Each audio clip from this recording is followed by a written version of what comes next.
Assalamualaikum warahmatullahi wabarakatuh. Selamat pagi semua. Kami dari kelompok 5 ingin membawakan materi yaitu keadaan darurat di tempat kerja, prosedur penanganan darurat, dan pertolongan pada kecelakaan.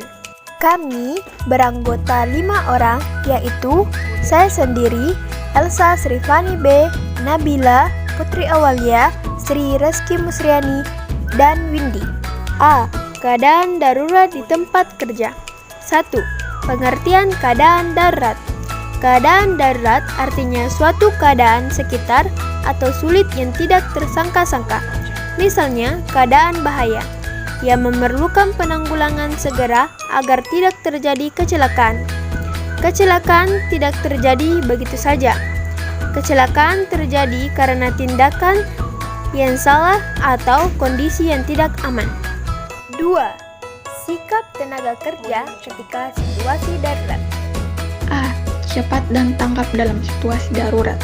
Jika ada hal-hal yang berbeda, lain dari biasanya, ada yang janggal atau aneh, maka seorang tenaga kerja harus menanggapi keadaan tersebut. B. Apresiatif terhadap pencegahan terjadinya situasi darurat atau bahaya. Apresiatif maksudnya mempunyai kesadaran untuk mengamati suatu keadaan, sehingga bisa mencegah terjadinya situasi darurat. C. Bersikap tenang dalam menghadapi situasi darurat. Dengan bersikap tenang, kita dapat mengendalikan situasi. Sebaliknya, jika kita panik saat menghadapi situasi darurat, maka kita tidak dapat berpikir positif dan bertindak cepat dalam menangani situasi. 3. Pengetahuan yang harus dimiliki tenaga kerja ketika menghadapi situasi darurat. A. Mengetahui jenis-jenis bahaya di tempat kerja, misalnya 1. Ancaman bom. 2. Pelanggan yang terganggu mentalnya. 3. Kecelakaan. 4. Perampokan. 5. Kebakaran. 6. Penodongan. 7. Kejadian fisik seperti gempa bumi. 8. Problem kesehatan. B. Memahami tanda-tanda peringatan bahaya di tempat kerja dan di tempat umum. C. Mengidentifikasi situasi yang bisa menimbulkan bahaya.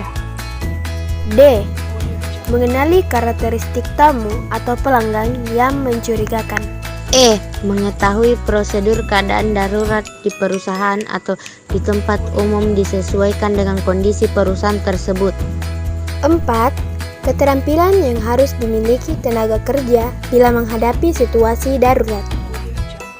A. Menerapkan penanganan situasi darurat sesuai dengan SOP. D. Mengetahui tanda-tanda bahaya di tempat kerja. C. Menentukan langkah-langkah dalam situasi darurat. D. Mengoperasikan perlengkapan situasi darurat. E. Proses penanganan keadaan darurat. Adapun beberapa proses penanganan keadaan darurat di tempat kerja, yaitu sebagai berikut. 1.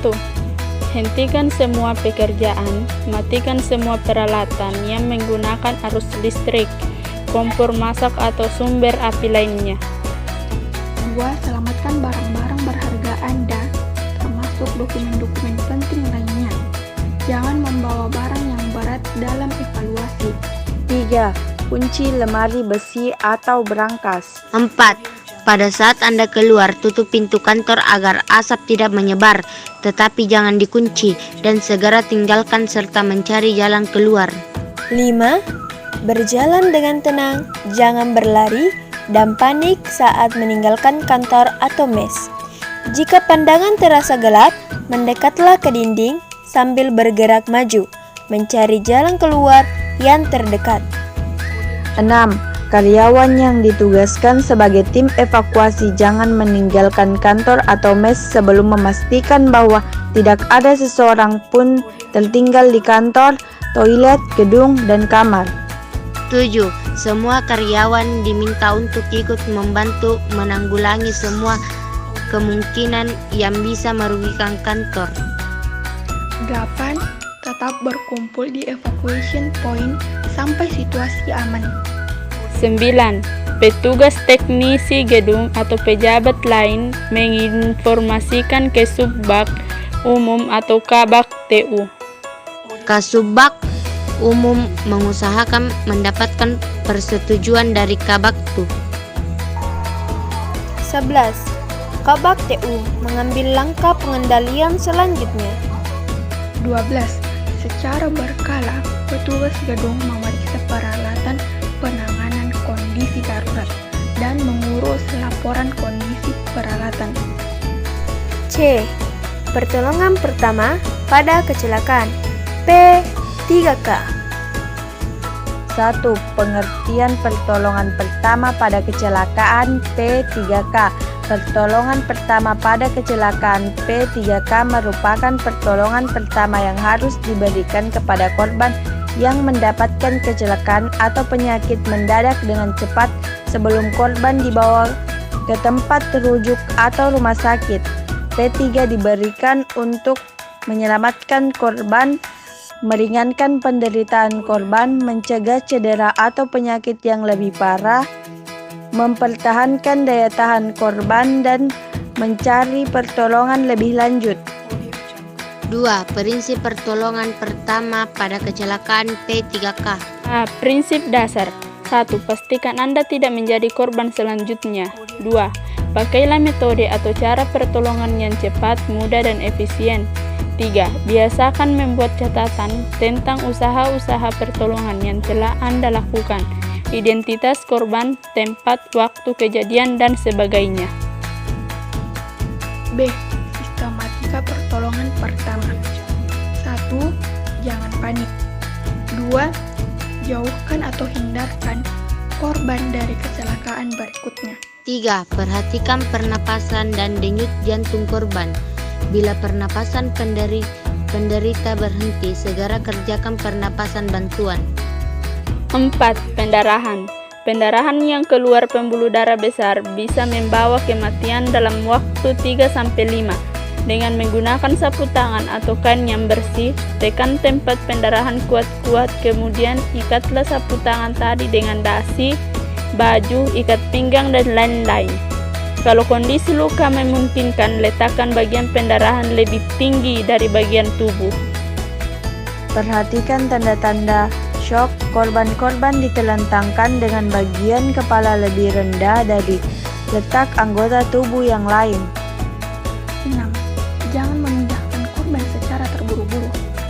Korban tidak boleh dipindahkan dari tempatnya sebelum bisa dipastikan jenis dan keparahan cedera yang dialaminya, kecuali bila tempat kecelakaan tidak memungkinkan bagi korban dibiarkan di tempat tersebut. 7. Segera transportasikan ke sentral pengobatan. Dilakukan pertolongan pertama pada korban, segera evaluasi korban ke sentral pengobatan, puskesmas, atau rumah sakit. Namun, pada dasarnya pertolongan pertama pada kecelakaan dilakukan secara sistematis berdasar kepada DRCAP, yaitu A. Danger, bahaya. Pastikan keadaan aman untuk menolong sebelum menolong korban.